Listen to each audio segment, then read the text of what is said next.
Welcome back to Courtroom Conversations.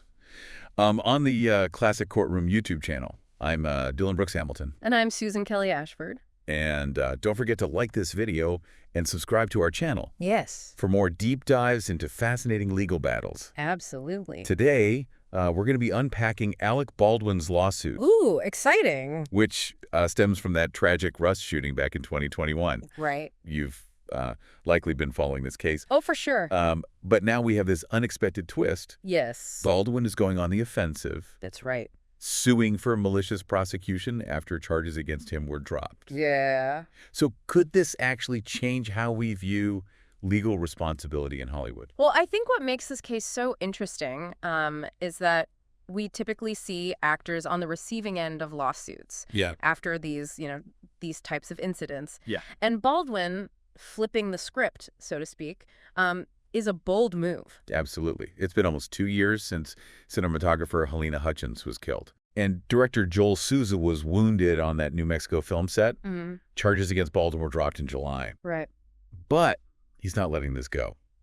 He's filed a suit for malicious prosecution. Wow. And civil rights violations. Okay. He's alleging he was unfairly targeted from the very beginning. Right from the start. And to win, he has a high bar to clear. Yeah.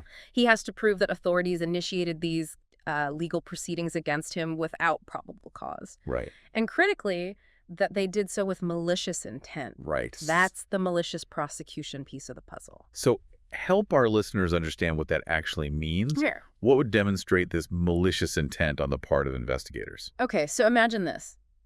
You're accused of a crime you didn't commit. Right. And the authorities, instead of conducting a fair and impartial investigation, are fixated on pinning the blame on you, even if the evidence doesn't add up. They might twist facts, ignore crucial evidence, or even fabricate evidence to build their case. So that's what Baldwin's lawyers are alleging happened here. Exactly. Okay. And there's also that detail about the ammunition, right? Right. The ammunition that was brought to the sheriff's office. Yeah. That was unrelated to the case. Right. His lawyers are claiming that this was evidence that could have helped him, but was buried by investigators. They're saying this is a smoking gun that points to malicious prosecution. Wow. They argue this wasn't just an oversight. It was a deliberate attempt to suppress evidence that could have exonerated Baldwin. So who exactly is Baldwin pointing the finger at in this lawsuit? Well, the lawsuit names Special Prosecutor Kari Morrissey, Okay. Santa Fe District Attorney Mary Carmack Altways, 3 Santa Fe County Sheriff's Office investigators, and the County Board of Commissioners. So Morrissey has publicly stated that they are ready to fight back in court. Yeah, they seem pretty confident. Do you think they have a strong case? Well, it's hard to say at this point. Morrissey is adamant that they acted in good faith and followed the evidence. Right. So I think this case will likely hinge on what evidence Baldwin can present to actually substantiate these claims of malicious intent. And this has the potential to get really messy. Oh, yeah. Think about it. If Baldwin wins this could have a ripple effect on future film productions. Right.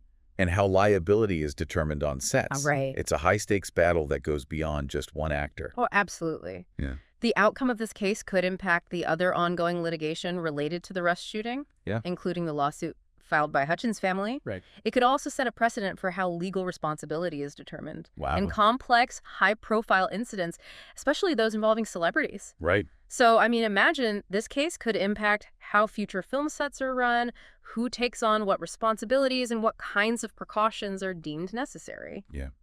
And to bring it back to the lawsuit itself, beyond the specifics of this tragic shooting, this case really makes you think about celebrity and the law. That's right. Could this set a new standard for how we determine legal responsibility in these high-profile incidents? It's possible. Could this change how we view celebrity involvement in these tragic events? Yeah. I mean, it brings up all these questions about the power dynamics at play. Right. When a celebrity is involved in a legal battle, the court of public opinion is one thing. Right. But how will a court of law handle such a nuanced case? Yeah, it's definitely a situation to watch. Okay. We'll certainly be following this case closely here at Courtroom Conversation. Oh, absolutely. Remember, this is just one deep dive into a very complex situation. Right. We encourage you to continue exploring and forming your own opinions. Yes. Keep researching. Thanks for tuning in to Courtroom Conversations on the Classic Courtroom YouTube channel. And don't forget to hit that like button and subscribe. We'll see you next time.